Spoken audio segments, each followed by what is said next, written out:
Mercy had everything: wealth, beauty, and the love of her doting parents. But in one tragic night, a fire consumed her world, leaving her with nothing but ashes and memories. Taken in by her uncle, she faced hatred, jealousy, and betrayal. But through it all, Mercy refused to be broken. This is the powerful story of a young woman who rose from pain to purpose, from tragedy to triumph. Get ready to experience an emotional journey of loss, love, resilience, and ultimate grace.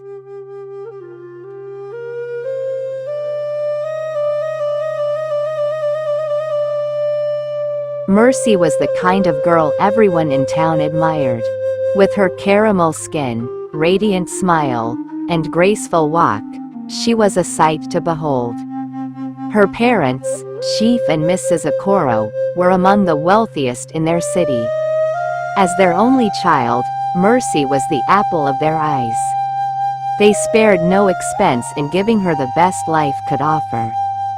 She attended the most prestigious school, wore designer clothes, and drove the latest car her father bought for her on her 20th birthday. Her room looked like something out of a fairy tale, adorned with gold finishes, a crystal chandelier, and a closet full of clothes from around the world. Life was perfect for Mercy. She had loving parents, loyal friends, and dreams of becoming a renowned fashion designer. Every day, she came home to laughter and warmth. Her mother would cook her favorite meals, and her father would spend his evenings telling her stories of their family's humble beginnings. Mercy felt secure, loved, and untouchable in her little paradise. But paradise, as they say, doesn't last forever. Little did she know, a cruel twist of fate was lurking around the corner, ready to turn her fairy tale into a nightmare. It was a Wednesday morning when Mercy left for school, waving goodbye to her parents like she always did. She had no idea that it would be the last time she would ever see them alive. Around noon, her phone rang. It was a neighbor crying hysterically, telling her to come home immediately. Her heart raced as she boarded the next bus back, praying that everything was fine.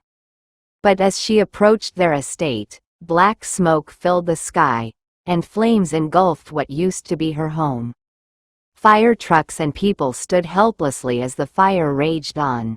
Mercy screamed and tried to run into the building, but strong arms held her back. "Your parents were inside," someone whispered.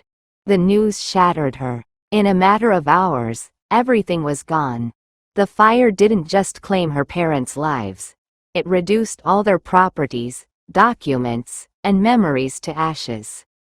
With no family bank documents, no clothes, and nowhere to stay, Mercy was left stranded in the cold arms of reality. The once pampered princess was now homeless, orphaned, and broke. Mercy spent that night at a neighbor's house, her face stained with tears and soot. The next day, her father's younger brother, Dominic, came to take her in. Dominic was a primary school teacher living a modest life with his wife, Dorcas, and their two daughters, Isabel and Chica. Their home was small and far removed from the luxury Mercy was used to. She arrived with only the clothes on her back and a heart heavy with grief. Dorcas gave her a sharp look the moment she entered. Isabel rolled her eyes, already judging her cousin's worn-out appearance. Mercy greeted everyone respectfully, but the cold reception made her stomach churn. Dominic, however, welcomed her warmly. "You're safe here, my dear. Things will get better," he assured her.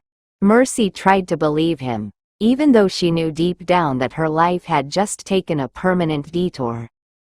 The cozy little house was now her reality. And reality, she was about to learn, wasn't always kind. Mercy struggled to adjust. Gone were the polished floors and scented sheets. Here, she shared a room with Isabel and Chica, both of whom made her feel like an outsider. The chores were endless. She woke up before dawn to fetch water, wash plates, and clean the compound. At first, she fumbled through it all, her soft hands blistering from hard work. But she endured it without complaint. As the days passed, Mercy began to adapt. She learned to cook with firewood, to hand-wash clothes, and to find peace in the little things. Her resilience shone through her silence. Dominic noticed her effort and often praised her for it, which only fueled the resentment in Dorcas and Isabel. To them, Mercy was a reminder of what they never had and could never be. But to Mercy, this new life was a chance to rebuild herself from scratch. Slowly, the ashes of her past began to shape the woman she was becoming. Dorcas was a bitter woman. Life had not been fair to her, and she wore her resentment like a second skin. Her husband adored Mercy's discipline and humility, and that threatened her. She whispered poison into Isabel's ears, telling her how Mercy wanted to take everything from them, even the attention of her father. Isabel, spoiled and lazy, believed every word. The house became a silent battleground. Isabel would hide Mercy's clothes, spill water where Mercy just cleaned, and accuse her of stealing. Dorcas supported every false accusation. But Mercy never fought back. She held her pain in, refusing to dishonor the kindness Dominic had shown her. When Dominic returned from work and saw the bruises of the day on Mercy's face, he would scold Dorcas and warn Isabel. "She's your cousin. Treat her with respect," he would say. But his words fell on deaf ears. Mercy's beauty didn't go unnoticed in her new neighborhood. Despite her plain clothes and modest life, her natural glow still shone.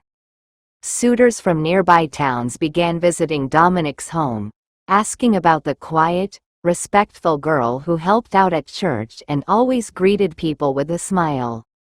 They came bearing gifts and good intentions, wanting to know more about her. This sparked another fire in Dorcas and Isabel. To them, Mercy was stealing what should have belonged to Isabel. Dorcas began plotting, warning Isabel that if she didn't act fast, Mercy would overshadow her completely. "Do you want people saying you live with a queen while you play the maid?" she hissed. Isabel seethed in silence, the seed of jealousy growing faster each day. Dominic, on the other hand, felt proud. He told the suitors the truth about Mercy's past and admired how she handled her pain with grace. He promised to support her in finding a good man. Dorcas protested silently, knowing she had to find another way to stop the wave of affection Mercy was unknowingly commanding. In her heart, she started forming a deadly plan. One particular suitor named Kingsley caught Mercy's attention. He was kind, humble, and respectful. He often came around with books, foodstuff, and helped Dominic repair things around the house. He wasn't rich, but he had vision. Mercy began to smile again because of him, and her laughter returned like a forgotten melody. Isabel watched with clenched fists.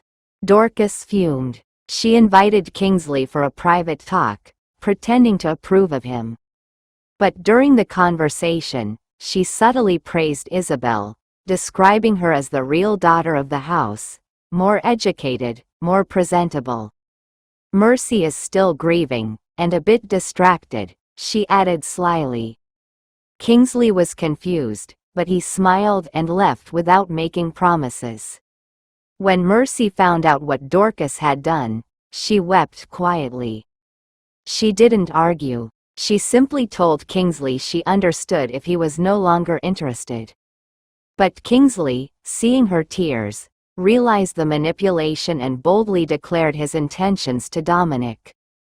This act of defiance pushed Dorcas and Isabel to the edge. They knew they had to get rid of Mercy for good. The days following Kingsley's declaration were tense. Dorcas barely spoke a word to Mercy, but her silence was louder than any insult. Isabel avoided eye contact and threw spiteful glances whenever Mercy passed. Mercy, although disturbed, continued to mind her duties. She knew trouble was lurking, but she chose peace. Kingsley still came around, and that made things worse. He didn't hide his affection anymore, and the neighbors began to whisper. Dorcas hated the whispers. She hated the way people praised Mercy's humility, her transformation, and the attention she now brought to their home. She felt like a shadow in her own house. One night, while Isabel ranted about how everyone liked Mercy more, Dorcas finally snapped. If Mercy wasn't here, everything would go back to normal, she muttered. Isabel froze. What do you mean? She asked. Dorcas looked up, eyes dark with bitterness. We have to make her leave. One way or another. That night, Mercy had a strange feeling. Her sleep was restless, and a sudden fever struck her by morning. She attributed it to stress, but her instincts whispered otherwise. Meanwhile, Dorcas quietly began consulting with a herbalist, looking for something to weaken or drive Mercy mad. It wasn't enough for her to leave, she wanted her gone for good. Unaware of the danger, Mercy continued her daily routines, but even Kingsley began to sense the shift in the air. Something terrible was brewing, and no one knew how close the storm really was. Dorcas' obsession with getting rid of Mercy grew stronger. She returned to the herbalist again, this time leaving with a small wrapped package, her weapon of choice. It was a powdery substance with no smell or color, deadly enough to cause slow pain. The plan was simple. Mix it into Mercy's meal, let nature do the rest, and pretend it was a tragic illness. No one would suspect her. No one would know. That evening, as Mercy prepared dinner for the family, Dorcas hovered behind, offering to help. It was the first time in a long while that she did. Mercy, although surprised, thought Dorcas was finally softening. She smiled as Dorcas stirred the pot and carefully sprinkled the poison into one of the plates, making sure it would end up in Mercy's hand. But fate had other plans. When the food was served, Isabel stormed into the room, angry after another argument with a boy she liked. She pushed past Mercy, grabbed the plate meant for her, and ate quickly. Dorcas watched in silent horror, her hands trembling as she realized her own daughter had eaten the poisoned meal. Within minutes, Isabel began to complain of stomach cramps. She clutched her belly, screamed in agony, and collapsed. The house plunged into chaos. Dominic rushed her to the hospital, while Mercy prayed fervently. Hours later, the doctors confirmed their worst fear. Isabel had been poisoned. When they demanded answers, Dorcas broke down. The guilt was too much. She confessed everything, the jealousy, the hatred, and her failed plan to eliminate Mercy. The truth struck like thunder. Dominic stood in disbelief as his wife sobbed uncontrollably, begging for forgiveness. Mercy, though heartbroken, could barely breathe. The family had shattered, and the price of envy had finally been paid, in blood. Isabel's funeral was a quiet one. The atmosphere was heavy, filled with sorrow, regret, and unspoken questions. People in the neighborhood whispered about Dorcas' confession, unsure of how a mother could have done such a thing. Dominic stood at the graveside like a man who had lost everything: his daughter, his trust in his wife, and the peace in his home. Mercy stood a few feet away, holding back tears. Despite everything Isabel had done to her, she still mourned her. Dorcas had been arrested after the hospital reported the incident to the police.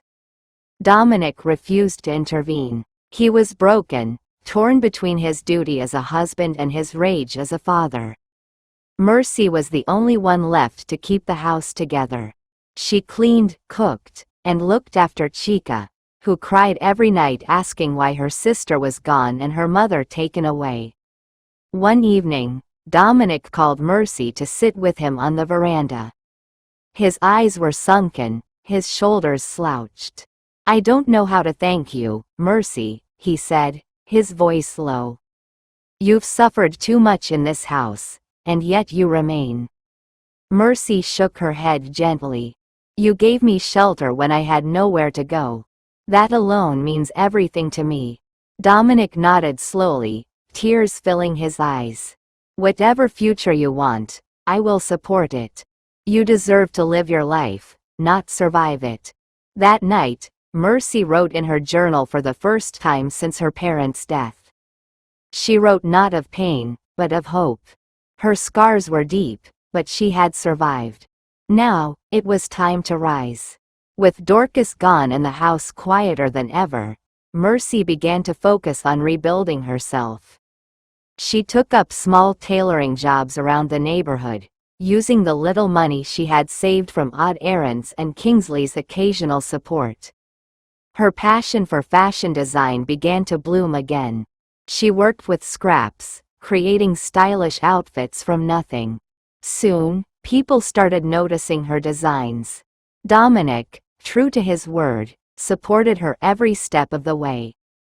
He bought her a second-hand sewing machine and cleared a corner of their sitting room for her to work. Even Chica became her little assistant, fascinated by the colorful threads and fabrics.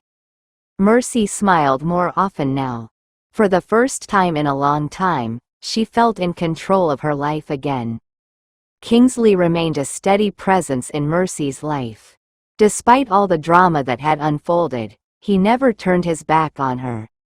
He would come over to check on her progress, encourage her to take risks, and help with deliveries. Their bond deepened naturally. One evening, as the sunset painted the sky orange, Kingsley took Mercy for a walk. With a nervous but sincere heart, he said, "Mercy, I don't just admire you, I love you. I've seen your strength, your kindness, your heart. I want to build a life with you." Tears welled in Mercy's eyes, not from sadness but from the overwhelming sense of being seen, understood, and truly loved. She nodded, smiling, and whispered, "I love you too." With Dominic's encouragement and Kingsley's help, Mercy applied for a community grant for small businesses. Her application included sketches, a business plan, and testimonials from clients. Weeks later, she received the news. She had been awarded a grant to open a small boutique. The boutique was modest but beautiful. Painted in soft colors with handmade decor, it bore the name, Ashes to Grace. Mercy's story was stitched into every piece she made. Women came from far and wide to buy her designs, many inspired not just by her fashion, but by her story. Mercy hired 2 apprentices, including Chica, who was now a teenager learning the ropes. One day, Mercy received a letter. It was from Dorcas, sent from the correctional center. The letter was long and filled with remorse. Dorcas begged for forgiveness, recounting her pain and admitting her envy. "You never gave me a reason to hate you," the letter read. "But I let my bitterness destroy my own home. I am truly sorry." Mercy cried as she read it. Not out of pain, but release. That night, she wrote back. "I forgive you," she wrote. "I hold no grudge. I wish you healing." Mercy sealed the letter with peace in her heart. For the first time, she felt completely free. Months passed, and Mercy's business grew. She was invited to fashion exhibitions and featured in local newspapers. She launched a mentorship program for young girls who had faced trauma and loss, teaching them design skills and resilience. "Your pain doesn't define you," she would say. "It prepares you for your purpose." Dominic stood proudly beside her at every milestone. Chica had become like a younger sister, and their bond was unbreakable. Kingsley proposed in front of close friends and family, slipping a ring on Mercy's finger with trembling hands. She said yes with a heart bursting with gratitude. Their wedding was beautiful, simple, elegant, and emotional. Mercy walked down the aisle in a dress she designed herself, with Dominic by her side. The crowd wept as she said her vows, not just to Kingsley but to her journey, her past, and her future. The couple moved into a small but cozy apartment in the city, while Mercy kept her boutique running. She continued giving back to the community, never forgetting where she came from. Mercy's life had gone full circle, from ashes to grace. One quiet Sunday morning, Mercy visited her parents' grave for the first time since the tragedy. She placed flowers down and sat between the tombstones. "I miss you," she whispered. "But I'm doing okay now. I've found love, family, and purpose. Thank you for everything you gave me." Tears fell softly, but so did a smile. She felt their presence in the breeze, in the calmness of the morning. She stood, stronger than ever, and walked away with peace in her heart. Mercy's story caught the attention of a local documentary filmmaker. Her boutique, her community work, and her transformation became a source of hope for others. She used the platform not for fame, but to raise funds for orphaned girls and young widows. Mercy had become a beacon of light. She received awards, yes. But what mattered most to her was every girl she empowered, every woman she uplifted. Her pain had not gone to waste. It had birthed a new generation of resilience. Years later, Dorcas was released. An old, tired version of her former self, she walked into Mercy's boutique unannounced. The staff didn't recognize her, but Mercy did. She stood up slowly and walked over. Dorcas dropped to her knees, shaking. "I don't expect anything. I just wanted to see you, one last time." Mercy gently helped her up and gave her a chair. "You're still family," she said softly. "And everyone deserves a second chance." They talked for hours. Mercy offered her a meal and helped her find a small home with support from her foundation. That day, true healing began. Years passed. Mercy's boutique became a brand. Her foundation expanded to other cities. She and Kingsley had 2 beautiful children. Chica became a designer in her own right. And Dominic, now elderly, lived in peace, often surrounded by love and laughter. Mercy never forgot her journey. Every scar, every betrayal, every loss was a brick in the foundation of her empire. She built not just a life, but a legacy. Her story became a folktale, told in schools and homes, reminding people that no matter what life takes from you, grace can restore more than you ever imagined. Mercy had risen, not just from the ashes, but into light. Life may take everything from you in one moment, but with faith, hard work, and a forgiving heart, you can rise even from the ashes. Mercy's story reminds us that true beauty is found in resilience, and real success is built on grace, not revenge. No matter how broken your past is, your future can still shine. Thank you so much for watching to the end. Guess what? I am cooking something really great that you wouldn't want to miss. So subscribe now and join our family. Give this video a thumbs up and share to your family and friends. See you soon.